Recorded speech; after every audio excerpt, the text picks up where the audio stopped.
Incredible team here today at Victoria Park. Back in the day, it was about 7 years ago now, Jessie and the team came up with this idea of Wed Talk, which was just basically a chance not only to have a networking opportunity, but a chance for us all to sit down, have some real, genuine conversations about issues or trends or things that are happening in the wedding industry. And I'm just so happy to be back here for the 6th year in a row. I also, before we get into today, I do just want to give a big shout out to Victoria Park. Jessie and her team here really just give back to the industry in every way possible that they possibly can. So big shout out to Jessie and huge shout out to Jordan, the wedding sales executive here. She's just been incredible to deal with, so thank you so much. So a big welcome back to so many people who have been here for all of those 6 Wed Talks, and welcome back to those who had too much rosé last year who still got an invite, which wasn't me.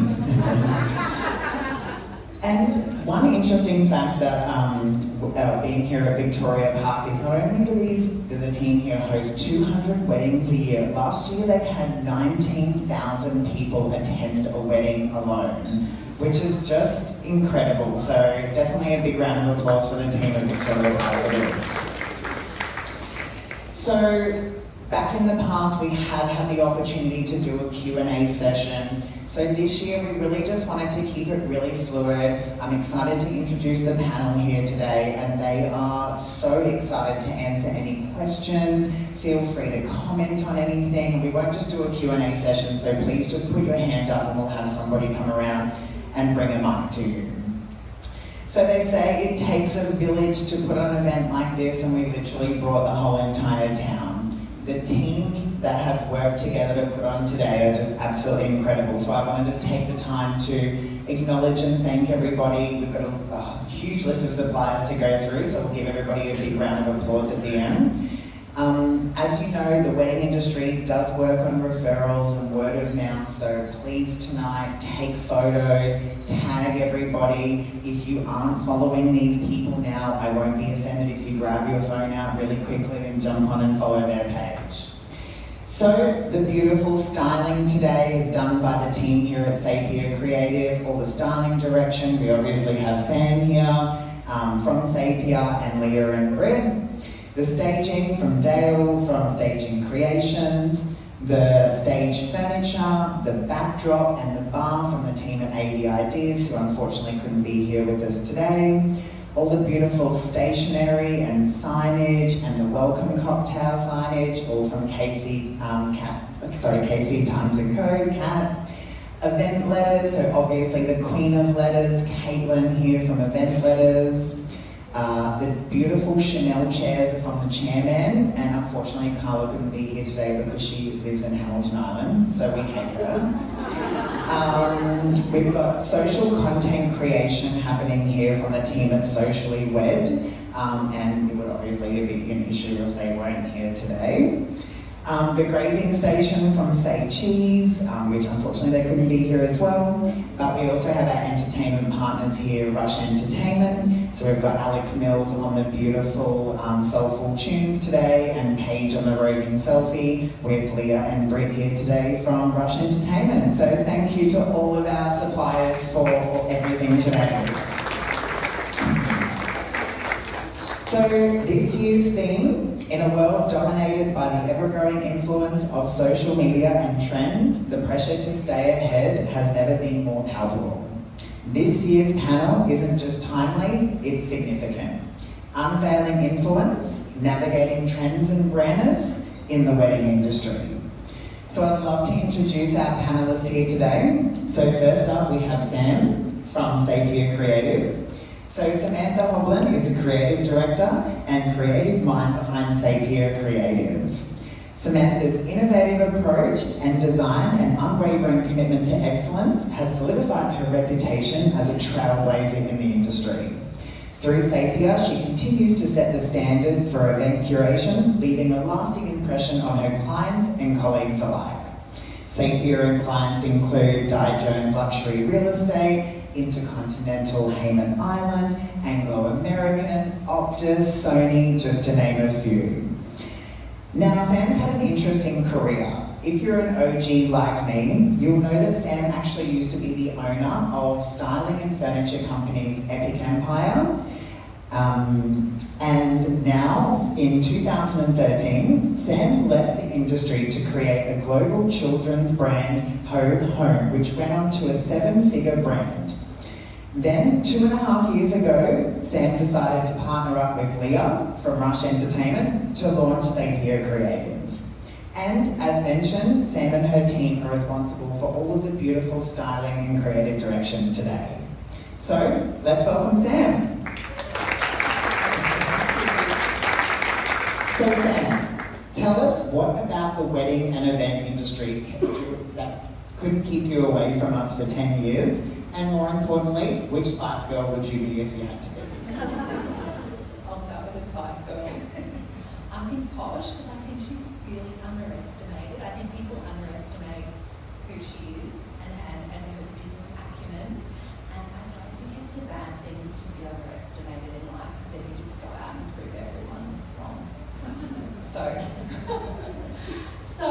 what brought me back to the wedding industry and the events industry? So I think it's such a dynamic industry. There's so many creative entrepreneurs who make up this wonderful industry of ours, and I think like attracts like.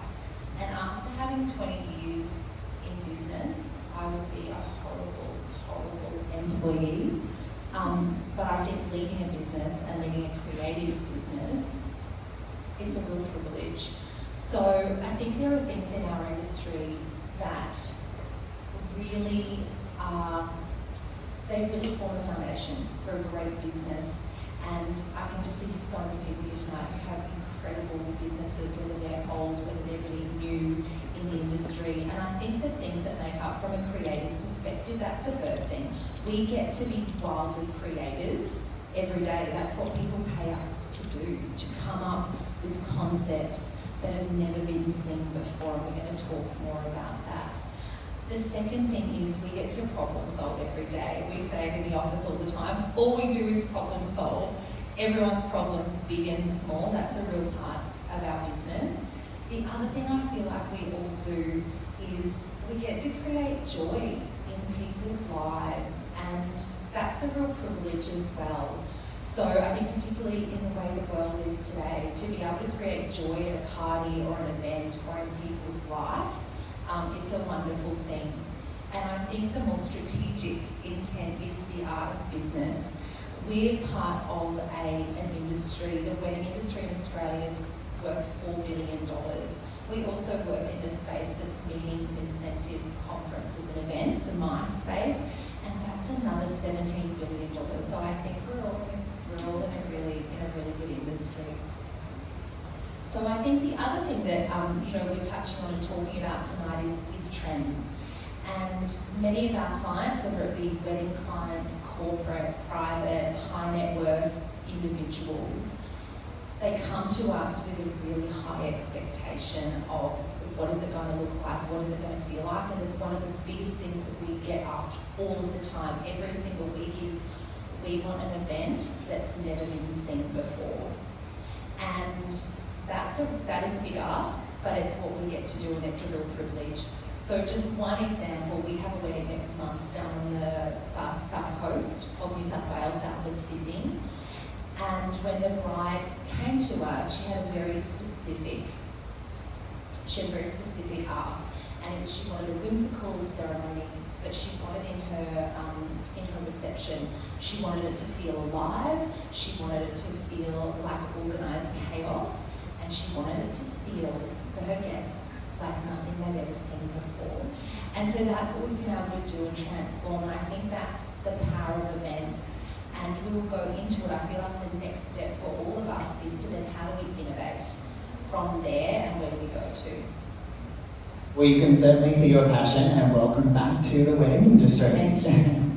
So next up we have Kathryn from Event Law. For 20 years, Kathryn has been a commercial lawyer based here in Australia, as well as Singapore, the UK and New Zealand, and is now based in Sydney.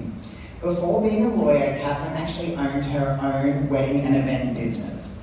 So when COVID-19 hit and brought havoc to the wedding industry, Kathryn thought this was the time to step into the ring and help those who were dealing with wedding issues. Kathryn's then been able to merge her passion of the wedding industry and her professional understanding of the law and assist those in the wedding industry who are dealing with complicated legal issues as a result of the pandemic. Kathryn is actually now the first lawyer in Australia to specialise in weddings and events. And over the last 2 years, Kathryn has been able to consult with over 200 businesses. Welcome, Kathryn. Thank you. So, Kathryn, I'm a big fan of your page. If you're not following it, please do on Facebook. It's the Wedding and Event Lawyer. And I see a lot of people in this room today who constantly engage and comment on that page. So as we talk about influence and trends in the wedding industry, when you've had to consult with hundreds of businesses asking as a result of help of the pandemic, and you becoming the first Australian wedding lawyer, what trends were people asking for with your assistance? And more importantly, how important is it for the younger generation to be educated on and never forget Ally McBeal? I think we've merged from Ally McBeal to Rake to then Harvey Specter of Suits. So I'm still on the I'm not sure which side I want to go with because I'm definitely not a size 6 like Ally McBeal. I certainly can't hold a wild party like Rake can, but I'm not sure if I'm arrogant enough to be a Harvey Specter of Suits. So, very interesting question. But when I kind of came onto the scene, it was about March 2020. Chaos was absolutely reigning on the industry, and my job really was to use the experience that I had gained over the past 17 years at that time. Understanding how contractual relationships work, because the wedding industry, from a legal perspective, I should really go back. A lot of people are like, why would the wedding industry need a lawyer? And I'm like, that's actually a really good question, thanks for asking. When you deal with a wedding, what I don't think people realise is that this is a transaction that can have up to 20 different parties being contractually connected to each other. So when I talk about, well, basically after 2019-20 and it all went to hell in a handbasket, obviously what I was dealing with was the massive raft of government changes that were coming into place at the time, and understanding and learning I was basically commentating every time there was a press conference, me trying to explain to everybody what the law was as at that time, and that was incredibly difficult, but incredibly fun for me, but that's where I found that I was at most use as a lawyer.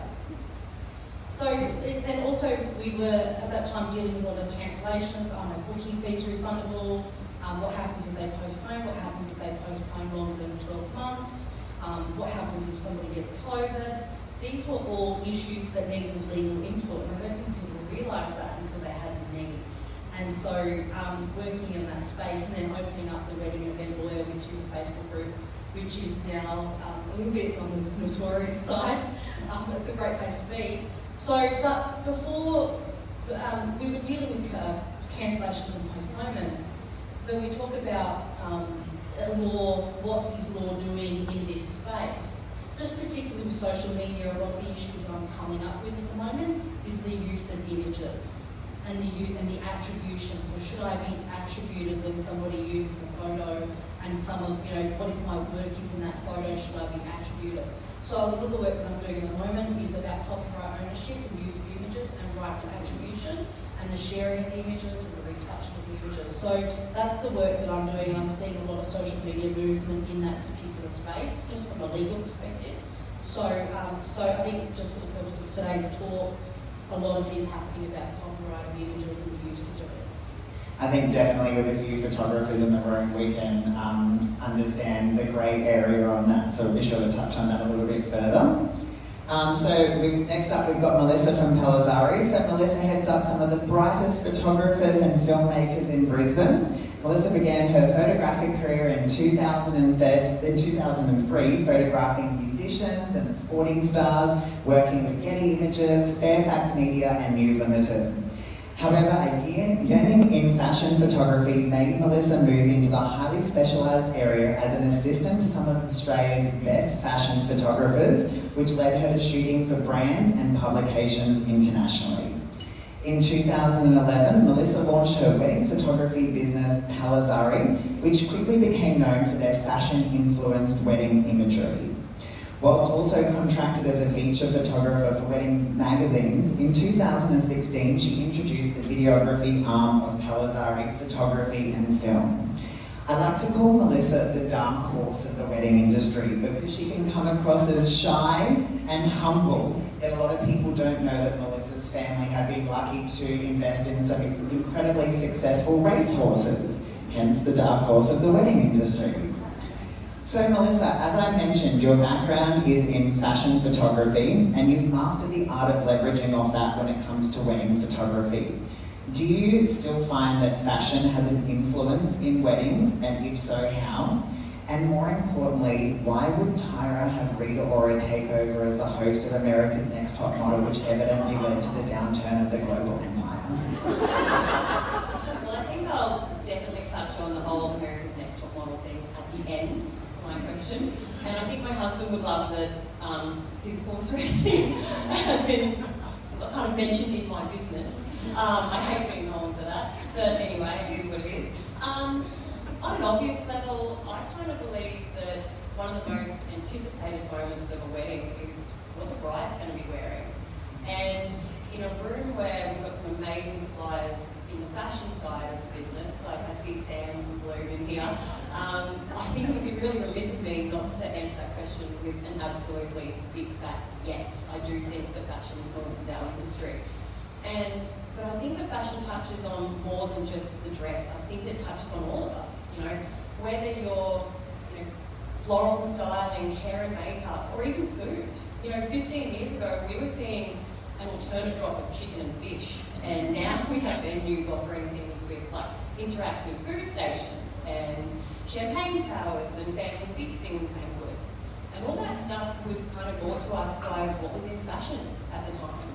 And as you said, I've definitely used fashion to promote my own business. When I came in 2011, I really noticed that wedding photographers, and look, editing was in its infancy, but we did see a lot of black and white images with the florals in colour, or some pretty heavy blurring techniques. Sepia tones. Yeah, and some pretty heavy blurring techniques on skin. Like, I don't think people had pause for a long time there at the beginning. So when I entered the industry with a product that was candid due to my newspaper background and editorial due to the fashion side of things, but also with the fashion style of editing, it was a little different. And there weren't many of us doing it. There were some of us doing it. I'm not saying I was the only one, but there weren't a lot of us doing it. And I think that kind of made me stand out and established my brand, and it still influences me today. So yeah, that's definitely my fashion answer, but I could talk for days on reality TV. And I am definitely a massive America's Next Top Model fan. In fact, the photographer I worked for in Sydney, he used to shoot the finale episodes and sit on the judging panel. So I got to sit in on some of the filming of the Australian franchise, which as a super fan was amazing. But I really hate to say this as a bit of a big fan of the whole America's Next Top Model thing. I think if you watched it today through the lens of a 2024 viewer, you'd see that a lot of episodes were quite problematic. Every season had its fat-shaming episodes.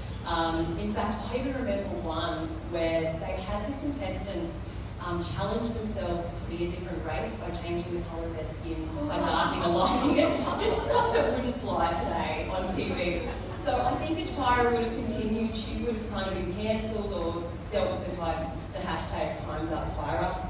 And I think putting poor Rita Ora was to try and put new life into the show, and it had its day and it didn't work, but it certainly wasn't Rita's fault. I'm sorry, I will excuse her for that. I think that's a fantastic answer. I think that was a really hard question to throw out as a super fan, so thank you so much. Reality TV is my jam, so And last but not least, we have Wendy El-Khoury, who is the founder and director of leading global marketplace Wedded Wonderland. She's an internationally renowned entrepreneur, business owner, digital and social media keynote speaker and mentor, and a pioneer in digitizing the wedding industry. Having grown to 2 million followers for Wedded Wonderland and 1 million visitors at peak at weddedwonderland.com.au, as well as driven over 20 million followers for Wedded Wonderland affiliated businesses and partners, Wendy is passionate about the opportunities that exist online for businesses and consumers and connecting the two. Wendy has collaborated with renowned enterprises such as Vera Wang, Dubai Tourism and Economy, Australian Government, Intercontinental Group and the Marriott Group. Wendy also boasts incredible recent accolades such as Entrepreneur of the Year and Woman of the Year in 2022. Wendy's influential voice has esteemed publications such as Forbes, Fortune Magazine, Financial Review, Q&A, and Harper's Bazaar, and has also joined us all the way from Sydney. And Wendy also has 5 children under the age of 9. Welcome, Wendy.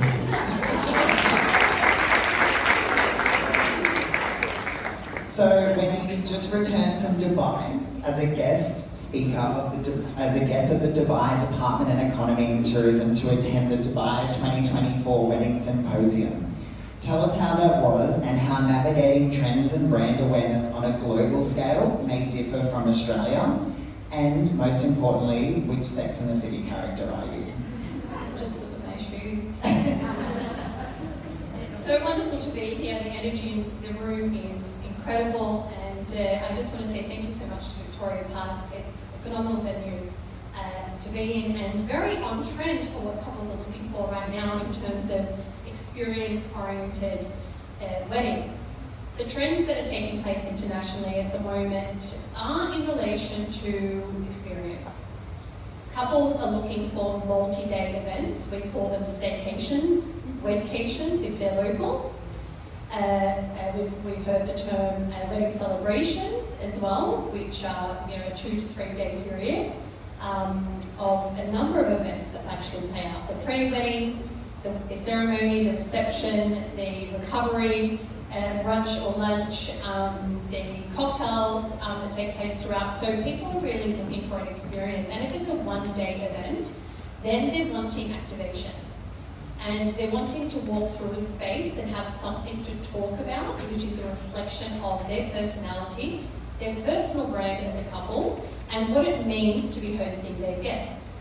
So the guest experience is at the center of weddings today, and that's why this fantastic venue with the indoor and outdoor spaces, I feel really talks to what couples are actually looking for.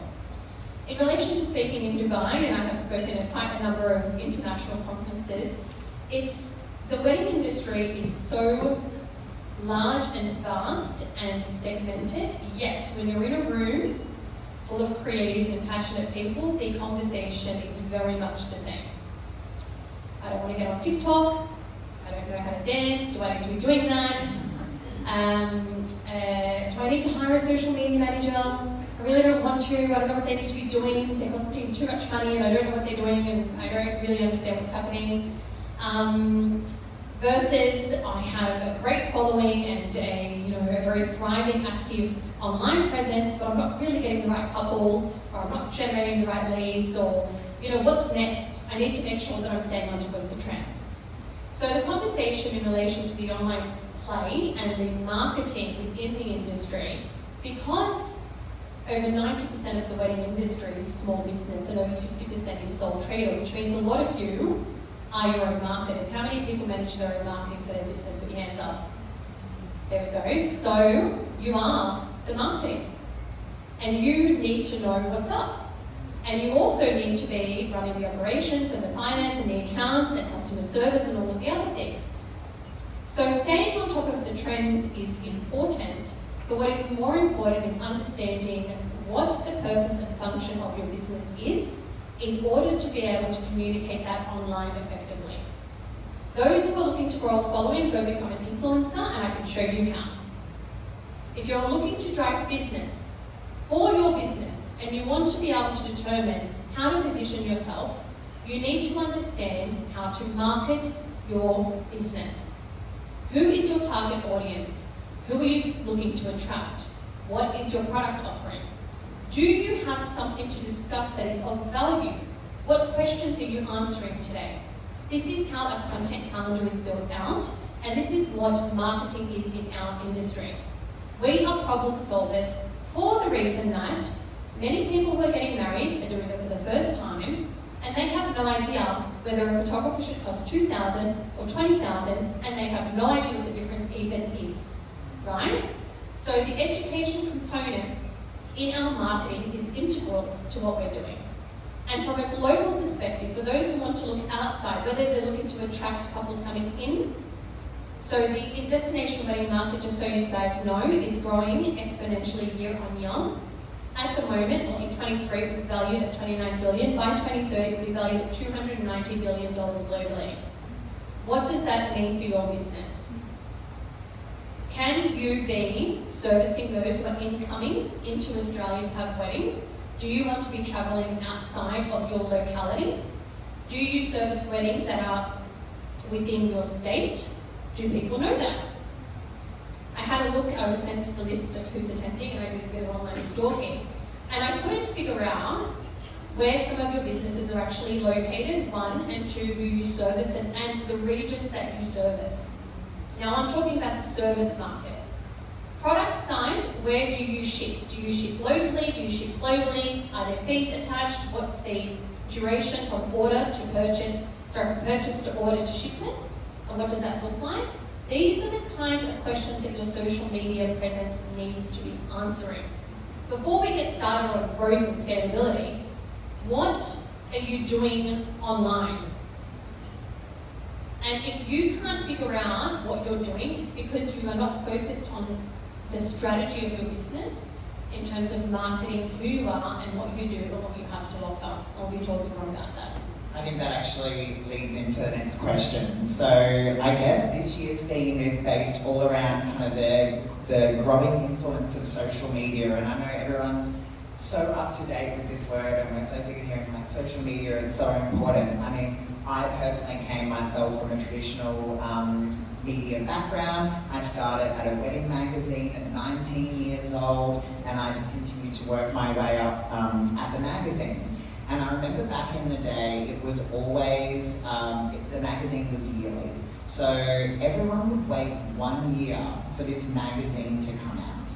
And just having a credit in a magazine was so important to so many people, and it would have such an influence. And the pressure that I felt on a daily basis, whether it be from PR companies or advertisers or brides, just to have that credit in a magazine meant so much for that spot, and it was a yearly thing. And I think it's exactly the same now, but it's all digital and it happens on a daily basis. So I guess I'd like to start the conversation off with the pressures of being featured. So what pressures do businesses face to be featured in modern day publications like Wedded Wonderland, and how important is it for features? How important is the outcome of features? So Wedded Wonderland has been hashtagged over 600,000 times, last I checked. We get tagged, sometimes, the staff manage the inbox, and we have automated responses, and we ensure that we can somehow manage the requests and demands that come through. But one thing that's really interesting is that not many people in the wedding industry actually take submissions seriously. So what they do is they'll tag, or they'll use a hashtag, and they think, oh, someone's going to see my work out there, and therefore they're going to contact me, they're going to do all the work of following up with me to get to submit my work. In fact, and I work with the editors of Vogue Australia, Harper's Bazaar Arabia, we very often actually collaborate on features, and when we have celebrity weddings come our way, we often do make the decision of should this be featured in a Vogue, and then we do the behind the scenes content on Wedded and the video content, because for us it needs to be more dynamic and more interactive, and we actually have those conversations. But We have those conversations before the wedding plays out. Okay, so if you want your work to be featured and you know that you have an upcoming wedding or event that you would like to submit, start the conversation beforehand. Ask what would be required for that feature to take place. In that, you will be able to then determine what kind, as a photographer, or if you're briefing in and you're working with a photography team or a videography team, understand what the submission actually needs to look like. The other thing is look at who you're asking to feature you. Because Wedding Wonderland is known for its luxury, cultural, unique weddings. But do we do, barefoot beach weddings and bohemian weddings and that kind of thing? Unless there is a twist of uniqueness in styling, probably not. We actually don't, it doesn't talk to our target audience. So if you're looking to submit to Hello May versus Wedding Wonderland versus Vogue, it's a very different proposition. Understand what it is that you're submitting, because if you are looking for editorial features, you need to come in with something unique. Understand what the bride's wearing. Understand if there are any cultural elements attached to the wedding. What the food, beverage, cuisine looks like. If there is a unique entertainment talking point. What editors are looking for is a talking point. That's what they're looking for. We need to create that. We need to do that work. And we need to be very consistent in a very strategic manner in saying, I would like to be featured in these 5 publications in 2024. Therefore, I am going to find the editor and I'm going to send them not one wedding, I'm going to send them a kit which has 5 or 6 varieties of weddings that I have worked on to see what tickles their fancy and to let them know that I am available for interview, for expert interview. This is my area of expertise. I am a florist, I am a designer, I am a new fashion stylist, for example, and I am also able and willing to submit content to you. Not only are you positioning yourself from a real wedding feature, you are also ensuring that you are on their expert bucket list for when they are looking for that person to comment on flowers or to comment on something, that they can contact you. You need to be doing this on a quarterly basis in order to get those features. And when you get those features, you ask for a minimum of 2 backlinks to your website when that copy is written. Because from an SEO perspective, if somebody is searching key terms, you want to ensure that that particular piece pops up and that people can actually find you directly through those links.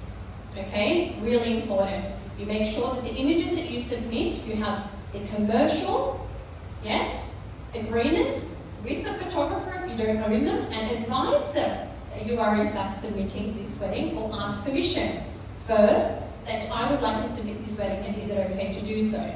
All of these things need to come into play before the wedding is submitted, not after, because it will not run if you don't have the permission. You're going to have an editor who's potentially worked on the write-up and gone, I can't even run with this story. And you've positioned yourself as somebody who doesn't really know what they're doing.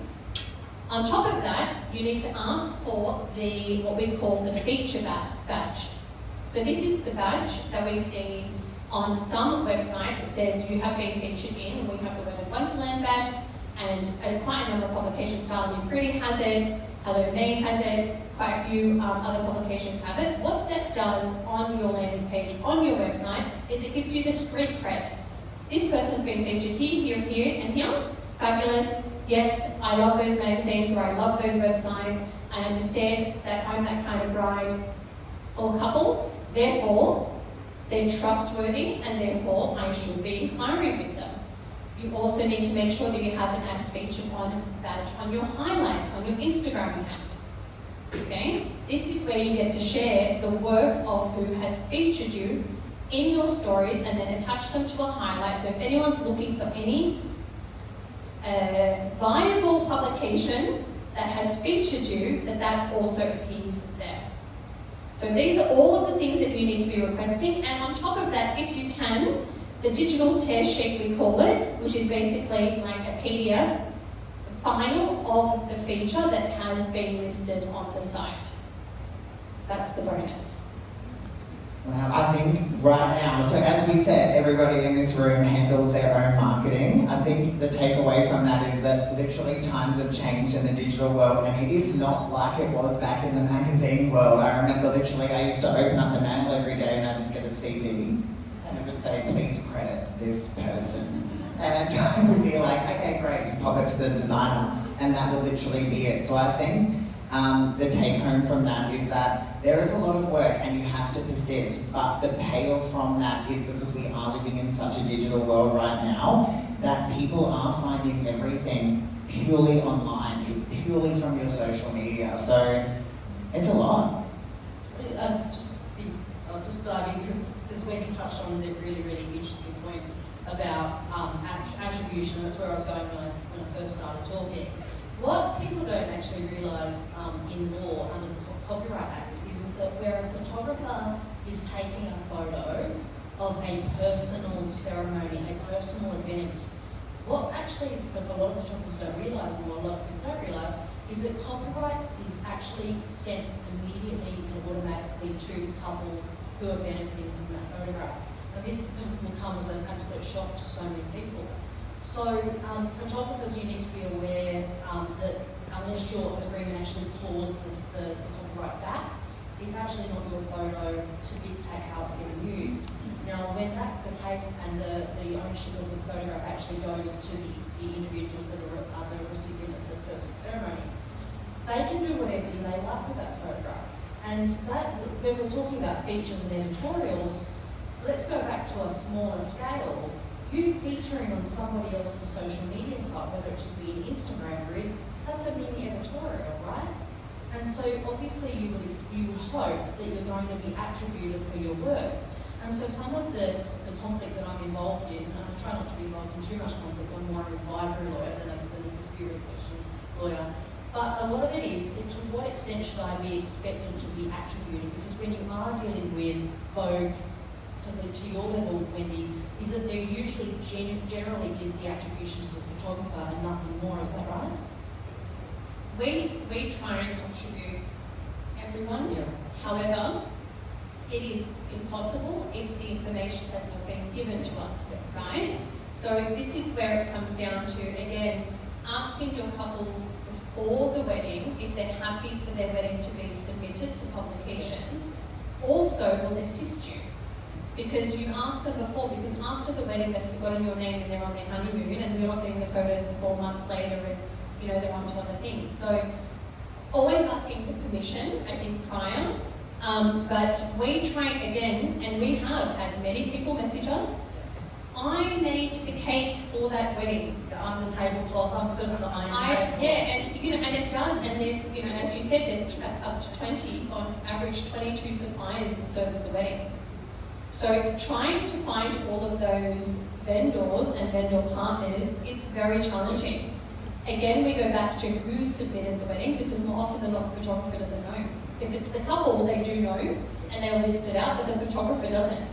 So are you saying that the photographer needs to ask permission from the couple to have the wedding featured, technically? Yeah, so, And what are some of the implications if someone goes ahead, like the couple and uses the photos without the consent? Can I just say, Wendy, the photographers that you're working with are incredibly commercially savvy, and they will have contracts that reassert the copyright back. Mel, is this something that's in your contract? That's absolutely what I'll do. Yeah, we've talked about this. Yes, my contract has a copyright clause in it that actually says that the images do reside with us. So if anybody wants to submit them, they have to come and let us know, and we have to be in control of where they're actually being submitted. Because if they're being submitted to a publication that doesn't align with us as a brand, I don't want them there. So that has to get a permission from us. And also, there is another clause in our contract that says they can't alter those images as well. And look, I understand that a couple has paid us for a job. They own those images. Like, I had a couple last year, and she went through my contract and went through our terms and conditions, and she approached us and said, look, I see that you own the copyright and you reserve the right to use these in your advertising due to your contract. Do you mind if I take that clause out? I'm a psychiatrist and I just don't want my patients seeing pictures of me around the place. Absolutely. We're amicable to sit down and agree to those terms. But for a standard contract for most of our couples, absolutely, that we can't retain all that copyright. And so, Kathryn, back to you. We're talking about contractual agreements and copyright. What are some of the ramifications of if you don't follow the contract? Are there financial ramifications? Do they take it down? Can they be in court? What are the outcomes of not following copyright and contractual agreements? It depends on who you are. So if you're a photographer and you haven't retained copyright in your images, in your agreement, then there's very little a photographer can do if they go and crop an image or send it to Vogue, and they lose the commercial benefit of that photography, that photograph or the video. But if you are a photographer who has reassigned the copyright back to the photographer himself, if it is that the client or the stylist or whoever it is has gone and taken that and gone and commercialised it, then the photographer has the right to sue for the breach of copyright. However, it's very hard to determine. In order to sue for something, you have to determine do you experience loss. Very hard to determine what loss you would have suffered by that photo. But let's talk about actually, we can talk about arguments and litigation and stuff. I don't work in that sphere. Litigation and dispute resolution is just not my jam. It's not my vibe. I'm not in my conflict era. But one of the things that you can do is by having open discussions with all of your other suppliers about who owns the photograph and how it's going to be used. I know a lot of stylists in the room, what they do is they assist the photographer in getting all of the vendors' names and their Instagram handles, and what they can do is they can either pass that list to one of the couples, so if the couple goes and hands it to Vogue or hands it to any kind of directory, here is what we're expecting to be attributed. But also you do need to be realistic that if you really are the candle maker, the candle person, that it's expected that you probably are not going to be attributed.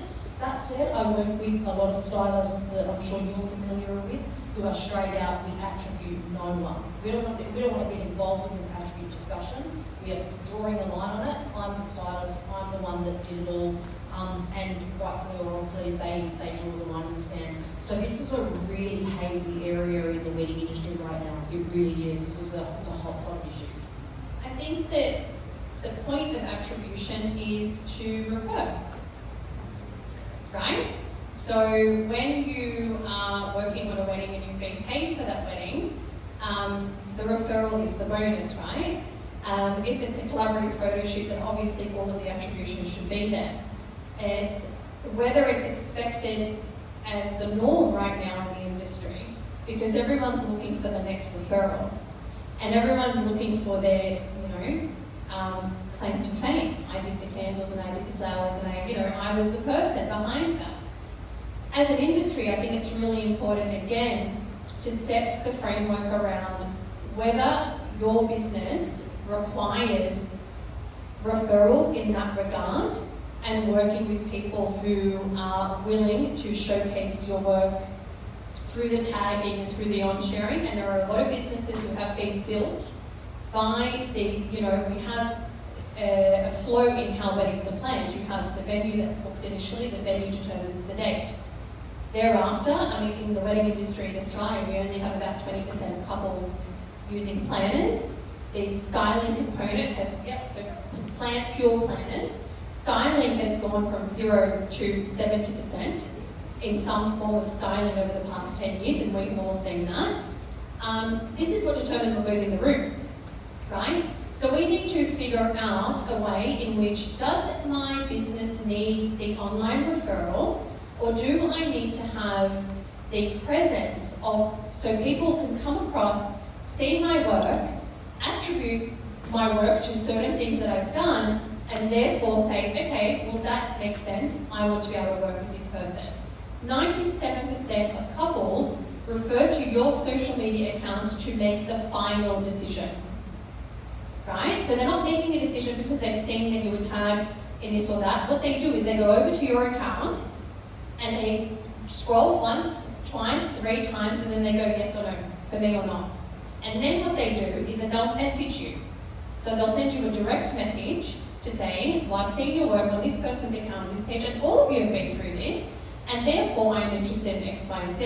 They may have found you through a feature, through being on Word of Wonderland or another publication or another platform, or they may have found you because, again, every single person who has a social media account here is a publisher. You are a publisher of your work and you're a publisher of the work of the people around you.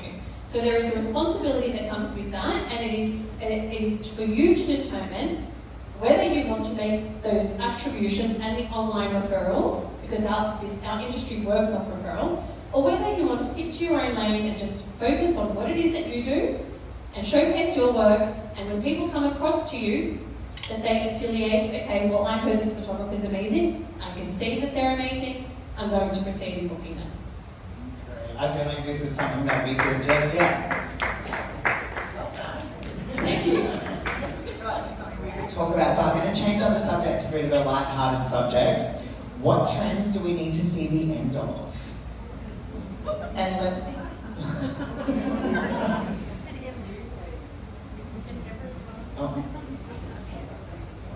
Can everyone not put bows on lit candles? Can we not have material in flammable items, please? And can we also keep a 3-metre distance between the wedding gown and the pyrotechnics? That'd be nice as well. I had my hairline applied for a candle at a wedding once. from a what? Like it was on like a, you know, when they signed the registry, and I leant down to talk to the couple, and they had candles that weren't in holders, and my hair lit on fire. Like, it was taken Hairspray in as well, I'm quickly. assuming. No, it really wasn't. It was just hair is flammable. Like, yeah, like it's hair. So yeah, I definitely would like to keep all candles in holders as well. Yeah. And we do this all the time, and venues are getting very, very cautious. A lot of venues actually changing to say no light flames, is that right? Absolutely. Yeah. We were doing an event on Sunshine Coast on Monday night, and they said we are LED only, and we get it. I do a little mini eye roll going, it's not going to look the same. It doesn't have the same aesthetic. Yeah. All the beautiful stylists here in the room, I understand. But at the same time, there is a safety element involved, and we also are so fortunate to work with products that are, you know, of incredibly high quality. Like, I think back to many years ago when I started in this industry, and the products were so limited. And I think there's so much choice now as to what people can have in terms of the trends, in terms of, you know, just in terms of having the access to online platforms such as Pinterest. 20 years ago, we weren't seeing brides going, I saw this incredible wedding in Saudi Arabia, and I want these elements in my wedding. It was like, would you like the pink, the blue, or the, I don't know, the taupe? There's so much choice now. And I think the only thing, coming back to your question, Michael, around what to see the end of, it's more around, it's beautiful seeing couples, seeing clients being able to express themselves. I feel like rules are going out the door a little bit more. I love tradition, and I think it's a wonderful thing. Yet there are so many couples that if it's not important to them, it's wonderful that they don't have to do it. You don't have to have a cake. You don't have to throw a bouquet. You don't have to do it in a certain way. And I think the creativity and individuality and the cultural aspects of a wedding, now there's just so much more choice, and I think that's a really, really beautiful thing. So we've all been married up here on the panel, and thinking back to your wedding day, what would you do differently now that you're knee-deep in wedding trends that you wouldn't have done back then? I'll kick us off. I absolutely love my wedding. Unfortunately, my husband is sick. We've nearly been together for 19 years now. And I wouldn't change my wedding except for we had a morning ceremony, and it was beautiful, and it was on the beach, and we had parasols, and it was a sunny day, and I let people wear their sunglasses. And I just hate looking back on my film and my photos and seeing my dad cry, but I couldn't see the tears coming out of his eyes because he's doing these ones underneath his sunglasses. So I wish I could it's such a small thing, but I wish I could go back and everybody be glary and be able to see their faces. There's one thing I would change actually. I got married on the, I did the runaway bride thing on my husband. I actually... You ran away from your I ran away husband? from my husband the first date that we, sorry, this is really bad. We had an argument the morning of, and I just... Of your wedding? Of the wedding. And so I flounced opposite and not getting married. He was the most patient man on this planet. So the second time round, like seriously, I said we're not getting married anymore. And I didn't tell you this in the green room, did I? No. Most patient man ever. He was like, okay, she's just having a moment, and we won't get married today, that's fine. And so what I did is, because I absolutely broke his heart the first time round, I held a surprise wedding for us, where I said, okay, I'm ready to get married now, and I had my dress ready to go, and he didn't know. He didn't know.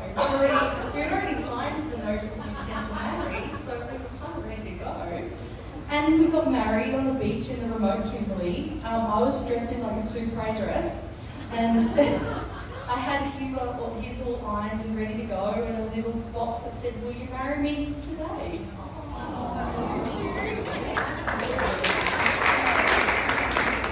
So there's absolutely nothing I would change, apart from the whole consent thing. I hope he didn't feel that he was obliged to go and do it. I didn't tell you any of this in the green room, but there you go. Thank you, Sam. Now that you're knee-deep in styling and seeing everything, is there anything that you would go back and change?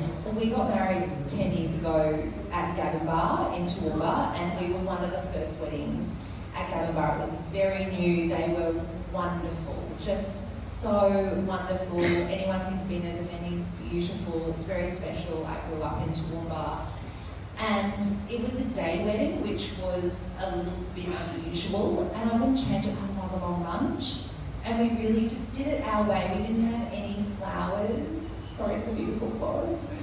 We had maidenhair ferns all the way down the long tables in this beautiful atrium, and I think the only thing I changed, it went for quite a long time. We got married at 12, and because I was so excited, I just wanted the party to keep going, and I'm such a FOMO, I just didn't want it to end. But I was exhausted by 9 p.m. and I was like, I'm done. Everyone get your burgers and get in the bus and let's go. I'm done. You change it to a night. You change it to a night. I just changed it to a little bit shorter. Gotcha. Yeah, it was a bit of a marathon, but I loved it. Lovely. What about you, Wendy? Was there anything, especially now that you see photos come through every day and you're knee deep in it, is there anything you would change about your wedding? I got married 13 years ago, and we had 550 people at our wedding.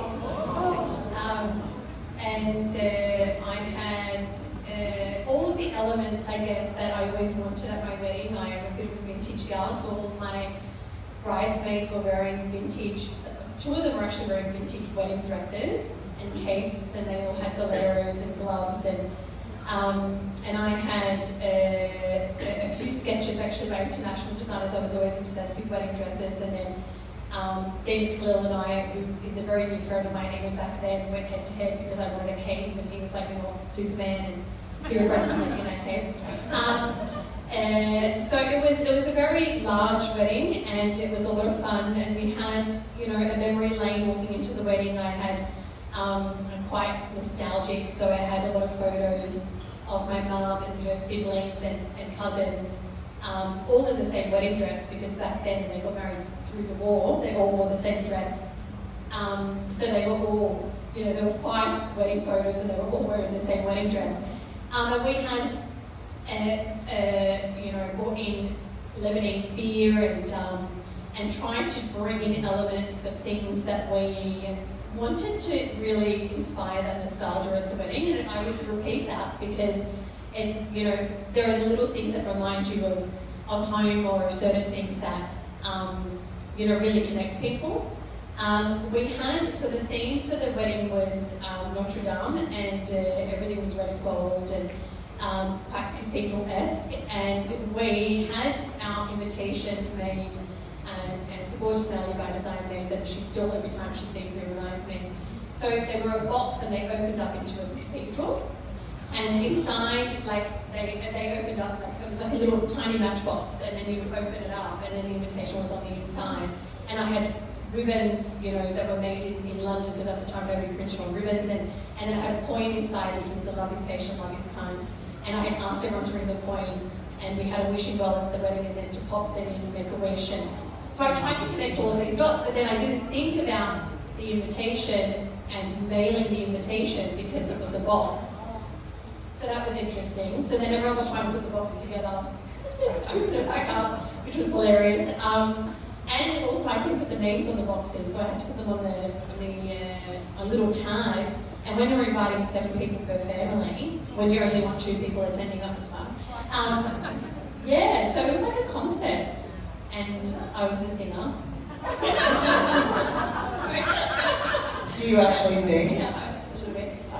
No, but it was, for me, it's always, and every event that I've subsequently hosted, whether it's for my children or for myself, I really like the idea of throwing it back to what matters most, and to have that element of history and of nostalgia in a family. I think that weddings today are, like you said, are being done without having to ask for permission, to represent and present the authenticity of the couple. And COVID, that was the silver lining, was that, okay, well, we can't invite 550 people, so how do we do this? And so we got to see the unique wedding come back to life. I think that trends are something that those, the industry needs to look at trends, because we need to be able to reflect on what couples are looking for today. So at the moment, you know, from a content perspective, we have the photographer, we have the videographer, we have the content creator, we have the stylist briefing the content creator. We then have, for example, the elements of activations, because people want the experience, and all of these kinds of things that we see at weddings. What it does is it inspires us to actually bring these products and services to life.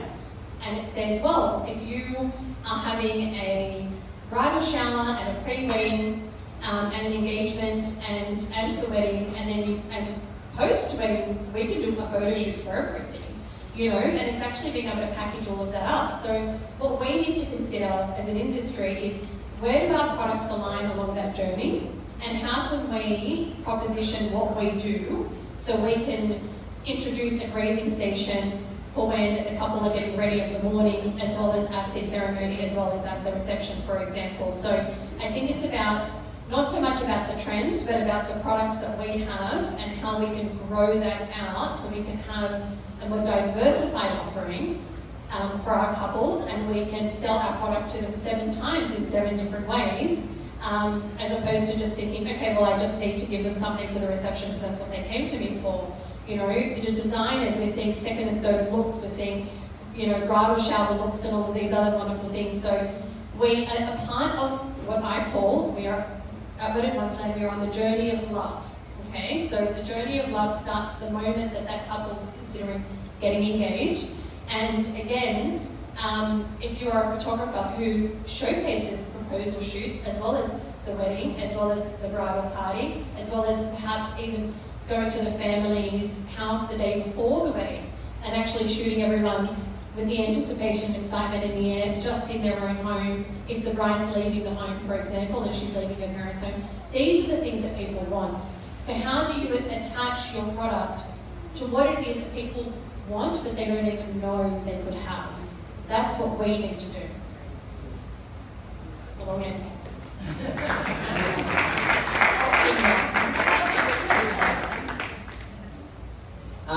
So one last little light-hearted question.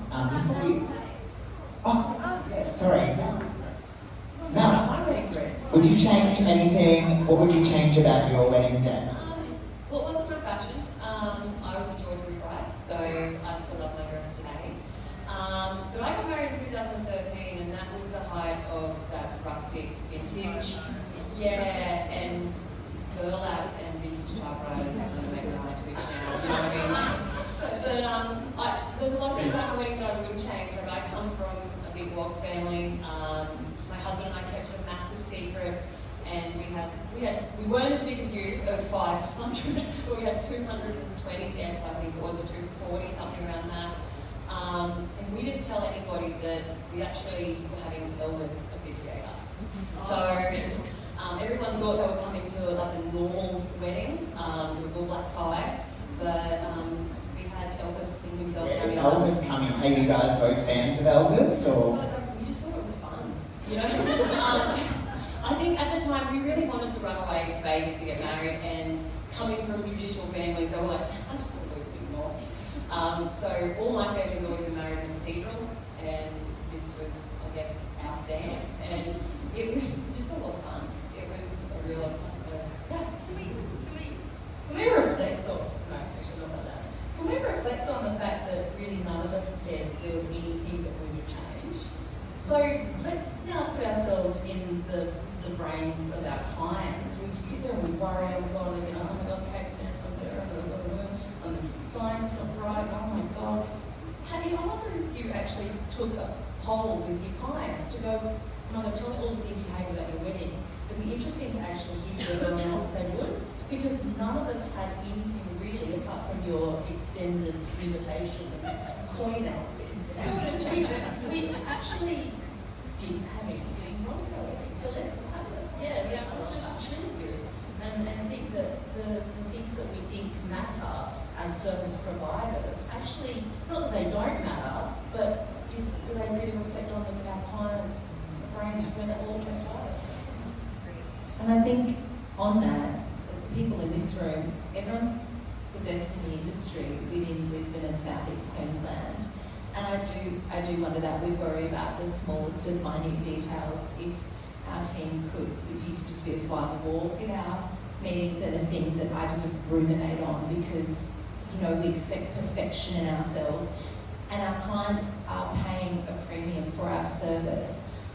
But I do think that the outcome that they get in engaging, the expert in florals, in staging, and in the dance floor, it's all of those elements. I know there's only two examples, but all of those elements then bring together and tie this package. And what you said earlier, Wendy, these clients have their own life. They're often incredibly busy. They have big jobs. They have no idea where to start. And I think we forget that they're bringing us in as the experts to lead them, to guide them, to love on them, to sometimes be the psychologist, to do all of those kind of things. But I think without us, their events would be incredibly different. So one little interesting question, I don't know if anybody's got an answer to this, but have you ever tried to follow a trend or a client's idea and it's ended badly?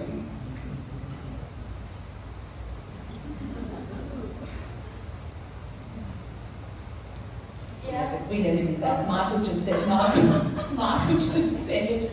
what about the goldfish in the bowls? To anyone, there's so many young people in this room, you'd be like, what are you talking about? We have had this topic in the Wedding and Event Lawyer Facebook group about the trend of putting goldfish in bowls. And the RSPCA implications. Or of the fish. serving. I had Goldfish. so I'm taking the story away, but we've just telling Michael this in the green room about they put fish in fish bowls and they all died by the time the reception had started. And so the styling team are racing around trying to fish these dead things out. And yeah, so like those with naked flame, fish and bowls should not be a thing. Agreed, that was not us, by the way. That did the goldfish. It was like circa 2000, I think it was circa 2000s that it started. Yeah. It was a thing. Yeah. I think the industry thinks that, and this is a global topic, that sustainability is a trend at the moment. Everyone's like, oh yeah, it's cute to be sustainable. Yeah, we give out, we try and take some flowers home with us, and that's how we do it. It is something that is actually now part of the decision-making process for a lot of couples. So the last stat that we looked at was up to 40% of couples will go with the service provider that has some sort of ethical code of conduct, a sustainable practice that they talk about in some capacity and what they actually do in that regard. And I don't think that that's going away. It's who, even if you work in your particular product is not sustainable. It could be a charity that you work with where you actually give back or where you pay it forward, for example, for certain things that, were brand new once upon a time and can no longer be used. So there are so many different opportunities. It doesn't mean that you have to recycle everything in the room. It's about ensuring that you have the foundations of repurposing where you can, giving back where you can, and it is something that is significantly impacting not just in weddings but across all industries. Jen says decision making, and I do think that if you are sustainable, then make sure it's on your website. And if you are doing things that are of value and giving back to the community, whilst we don't want to be tooting our own horn, I do think it's important because people want to see that alliance. Wendy, how do you reconcile that though, when I see the absolute scale of some of those Sydney weddings that are happening right now, where we're talking $50,000, $60,000 of florals alone? How do we reconcile the scale of weddings, particularly that you see coming through with sustainability? I can't, the thought just, my head explodes. Yeah, and it is very challenging because there are clients who say, I only want fresh flowers, and when you work with some of the top designers around the world, the last budget that I saw on florals was at $2.5 million. For one wedding that we were looking at, and we were having this conversation around it. It's very challenging when the client is demanding of things, and they're demanding of things because they see it online and they think that's what I want. A lot of the weddings that you might see coming out of the Philippines or Vietnam or even the States, a lot of that are actual builds. The flowers, a lot of them are silk flowers, and they're able to be reused, and in fact they hold better in those climates as well. So again, it comes down to educating the client and the customer and saying, well, let's do fresh on, obviously the bouquets and things like that, but you actually do have the option of doing this, and let's show you what that can look like. And when you have budgets at that level, you are doing multiple CAD iterations and mocks and other things. And you can charge them for it and say, look, let me show you what we can do with A, B, and C. I remember once upon a time I saw, I was speaking at a conference, I think it was in Thailand, Preston Bailey was there, and he presented right before me, which was fun. I was like, oh my God, after Preston Bailey. Anyway, so he had a presentation on a wedding that was $2 million in the States. For the same wedding could be $200,000 in Vietnam. It's the same wedding. And he took us through 10 different countries and 10 completely different price points for the exact same wedding. So again, our cost of goods in Australia is really high. We import a lot of our flowers. We don't have, when we hosted Jeff Linkham, actually, this was an interesting one, when we hosted him a few years back in Sydney, and he created a floral tablescape for everyone. This was part of his masterclass. And a florist in the room said, what would you charge for that? And he said, about $3,500. And everyone went, oh, that would cost at least $10,000 here. So we need to be realistic with our clients in terms of costs and in terms of what they see online, because we can't limit people to seeing only what's in Australia and only what's in Brisbane. They're seeing everything everywhere. This is what we have access to. This is what it's going to cost you. And this is if we have 3 additional florists come in and wrap flowers for the guests and at least they can take them home. Or at that kind of money, can we send them over to a hospital? Can we send them over to a nursing home? Something. Maybe this is your way of giving back. Again, find the options and you may be able to find a solution.